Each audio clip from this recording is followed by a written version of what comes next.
Sana po, patulungan nyo kami na ikalat na meron tayong pelikulang Fruitcake sa June 12. Of course, Joshua Garcia. Ayun, ulitin ko, maraming salamat ulit. And Fruitcake, June 12. Maraming salamat po. Ayan, and of course, ang nag-iisang Direct Joel Perez. Salamat guys. Salamat sa pagpunta, saka salamat din sa pagtangkiling. June 12, Fruitcake, sana manood kayo. Ayan, at syempre bilang lahat sila, ayan, nakapag-hello, ay kumustahan na po sa inyo lahat, ano? At nabibigyan rin natin ng chance ang ating audience and of course ang ating mga friends from the press and media partners po natin para magtanong po ng question regarding syempre dito sa Fruitcake movie. Ayan, sino po ang mauna? Meron po microphone po dyan, ano? Of course, ang ating Mom, she chickanes. Ayan. Ay, sige, from TV5 muna. Yeah. Hi guys, MJ from TV5. Hello, congratulations. I knew this was supposed to be released a while back, but what makes this the perfect timing to release this is coming true? Ikaw, Encho. Bakit ngayon? May time na kasi ako. Oo nga.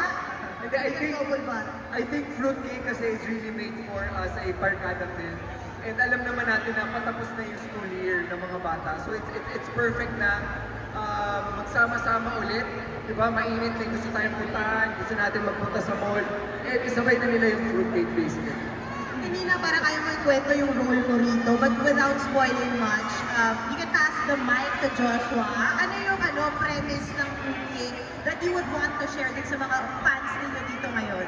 Masasabi ko lang yung Fruitcake, it's a barkada movie. Feel good lang yung pelikula na to. So I think mas masaya siya panoorin kung kasama mo yung barkada mo. At hindi lang ito isang kwento, maraming kwento to na pinagsama-sama sa ulo. Joshua, na-insecure ka ba? Katabi mo si Empoy. Sabi ka sinabi ko Sakit kayo. Sakit ka lang. Kaya na sobrang pinagkaguluhan siya. Nagdabag yung ngipin niya.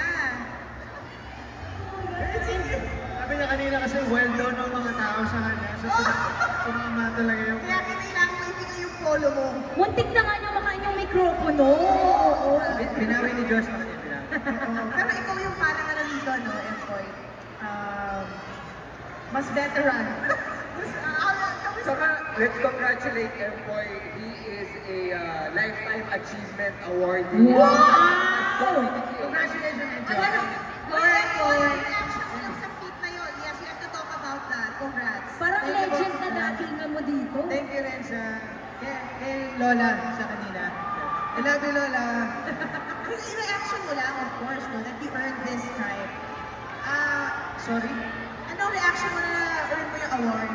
Yung pagkilala? Oo nga first of all, sobrang thankful ako nung time na yun at yung sa Ateneo. And after nga kinuwento ko sa kanila, sinugod ako sa ospital dahil tumaas yung BP ko eh. Hindi ako sanay sa inaawardan ng ganun eh. Siguro kaya it's a blessing for me. Yeah, I think. And you deserve it naman, Kuya Empoy. Thank you, Eva Fonda. Ronda kasi. Ronda nga. Thank you so much. Maxi. Thank you, MJ. Of course. Ay, si Ma'am Shabix naman. Hello, good evening nga pala. Hi. Ang una kong tanong ay para kina Heaven and Joshua. Saan ka Kay Evan daw and Joshua to. Tama ba? Parang kayo, Sorry. tama ba? Parang kayo yung magkalapin dito sa Fruitcake ni Heaven? Empoy? Hindi, Heaven. Yes! Yes! So, kamusta yung chemistry ninyo? Kamusta yung mga eksena ninyo? Actually, konti lang yung eksena natin together. natin sabihin. Oo, sabihin. Kwento na. Oo, sabihin. Pero, nung magka-scene kami ni Joshua, madali naman. Hindi naman nahirapan si Direk Joel. Nahirapan ka ba? Okay naman. But for me, masaya ka trabaho sa Evan. Mga napaka-professional at actually siya yung nagdadala ng eksena namin na comedy kasi hindi ako magaling sa comedy. Ayun. Pero first time ninyo dito magkasama, no? First time ninyo katrabaho. Yes. Yes, oo, tama. Naisip ko, effective na hindi talaga. Yung namin. First time. Tsaka kayo, Heaven, kasi parang nakita ko parang tapos sinisigaw ka dito sa movie, talagang kakaiba yung character mo versus kumpara dun sa mga previous na laro mo. Kamusta yun yung especially na more on comedy yung character mo yata dito? Heaven. Heaven. Siyempre nakaka-panibago. And si Direk Joel lang yung naglabas sa akin ng comedy side. So, talagang I trusted him kung paano yung treatment na gagawin. Kasi di ba mas drama ako or mas serious sa acting.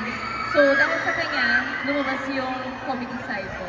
And of course, si Joshua na laging, ayun nga, nandiyan naman siya para supportahan din naman yung gagawin ko. So, Aabangan talaga natin ang mga comedy scenes nila. And para kay Katie, Yes po. Katie, how was doing a movie? First movie mo to, di ba? Yes, first Diba? movie ko And ito. without Alexa, so paano yun? Wala kang kasama na comfortable ka. I'm sorry, could you repeat the question? Na first movie mo without Alexa, Yes. anong pakiramdam? I think doing solo projects naman is good for your growth as an artist.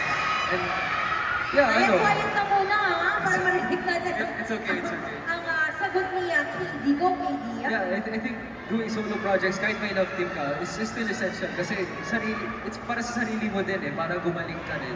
And you get to work with other people. So, I think we should, sa mga love team, I think pwede na mag-solo project ang isa't isa. Because, yeah, I think it's too traditional na yung love team na mag-work lang with each other.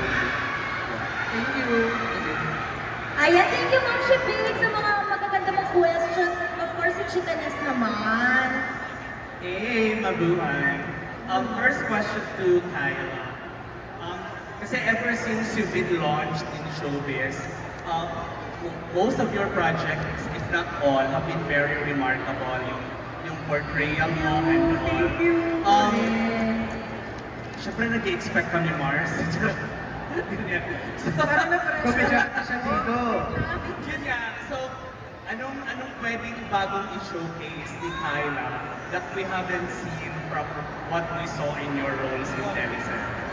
well, dito sa Fruitcake, syempre, different rin siya for me. Kasi nga, parang first time ko rin to be part of a comedy project. So, medyo nakakapanibago din, but I'm glad to be a part of Fruitcake. And without spoiling anything, medyo yung character ko dito, medyo iba rin siya from my other characters. So, yun pa lang yung masasabi ko ngayon. Your dad was known also for very flair in terms of comedy. Ganyan. Ikaw ba, how was it for you? Feeling mo saan ka si mom mo rin kasi di ba nagko-comedy din siya eh. Feeling mo saan mo nakuha yung humor na meron ka? Kaya papakita mo sa In terms of comedy, Yes.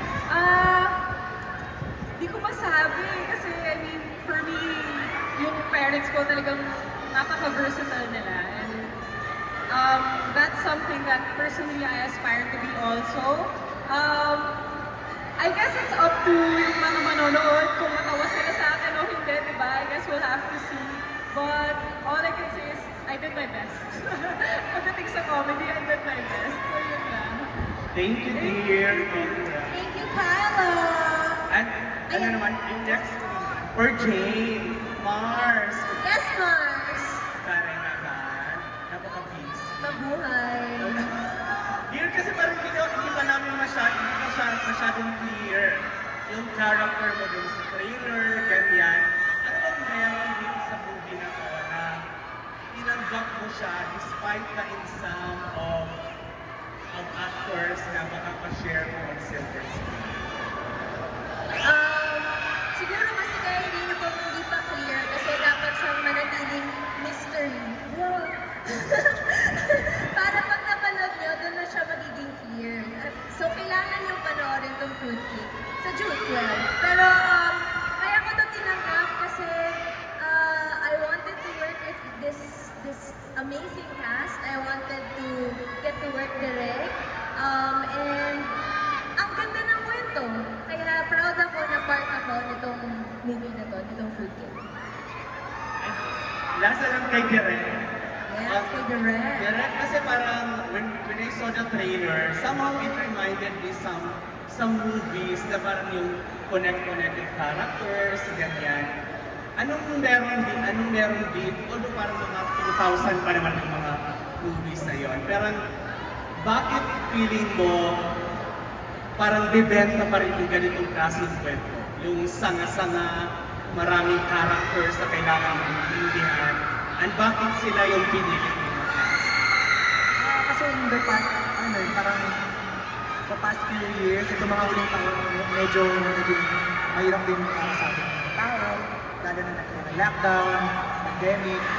Tapos parang sa panahon na yun, ang inisip lang kasi natin parang hindi mo makausap yung mga gusto makausap, hindi mo makawakan yung mga kamag-anak mo, mga barkada mo, hindi mo makausap. Quiet lang po muna. So, gusto kong gumawa ng something na personal kasi dahil ito nanggaling to sa ganong klaseng parang storya to na ayaw mo mag-isa, ayaw mo nang isolated ka sa mga tao. So, ang sarap lang gumawa ng pelikula na refreshing siya for me. Dahil you can see a lot of people tapos alam mo lahat konektado. Parang baliktad na baliktad ko sa naranasan natin ng pandemic na lahat tayo magkakalayo. Ito parang lahat tayo connected. So yun yung gusto kong i-achieve ng pelikula natin. Thank you, congrats! Thank you, Direk. And of course, bago yung next question, quiet po muna tayo at pakinggan po natin muna ang mga cast. And of course, si Direk Joel Ferrer. Alam ko, excited na po kayo, na mapanood din yung Fruity and makita silang lahat. Pero para mapakinggan at maintindihan din natin ang movie, quiet po muna tayong lahat. Class quiet! Ayan. O, sige, next question po. Hi, good afternoon. I'm Chad from Manila Bay. So for my first question for Joshua. Ayan, so ang ganda lang Joshua na makita ka ng very light yung trailer kanina. So compared sa mga previous project na sobrang heavy, talaga heavy drama or may action ka, this time very light lang siya. Challenging pa rin ba sa'yo yung mga ganitong role and ano yung mga funny or memorable moments mo while filming Fruit Cake? Kung challenging, yes, of course, sobrang challenging niya. Kasi, for me, rom-com, medyo kaya siya eh. Kasi parang dalawa kayo din eh, partner. Ito comedy na, extreme comedy ang hirap. Ang hirap pagpatawa ng tao. Yun din yung sinabi ko kay Direk nung umpisa eh. Sabi ko, kaya ko ba itong gawin, yung comedy? So, experiment kami sa tulong nila at ng kasama kong co-actors. Feeling ko naging komedyante naman ako. Kahit pa paano. And memorable experience. I think ang pinaka-memorable sa akin doon ay yung kising namin ng manok. Oo, abangan natin yan. Sabi niya kasi, pero hindi yan. I think yung last part, yung ending. Kasi doon lang kami actually nagkasama-sama din lahat. Kasi iba-iba kami ng schedule ng shooting eh. Kasi nga iba-iba kami ng kwento. So I think yun yung masaya kasi kompleto kayo. Ang dami nangyayari. Ayan. Thank you, Josh. Ano ba yung ending ng pelikula? Siguro nasa, Ay, siguro kunin mo na nasa, ngayon. ano tayo, isang lugar. Thank you, Joshua. Thank you, Joshua. For my next question kay KB, ayan, how was it working sa ganitong kalaking cast? And is it your first time working with them? How was your experience? Yes, it's actually my first time working with this kind of cast. Tapos, sobrang grateful ako kasi gagaling po nilang artista. Ang uhusay nila na napapanood ko sila. I'm not saying hindi ko sinasabi na matanda kayo, pero napapanood ko kayo before when I was way younger. And the fact that I'm here, kinuha ako, Quiet class. sobrang honored po ako. And yeah, thank you. Thank you, KB. Ayan, okay. May next question pa po tayo. Ayun. Okay, another question.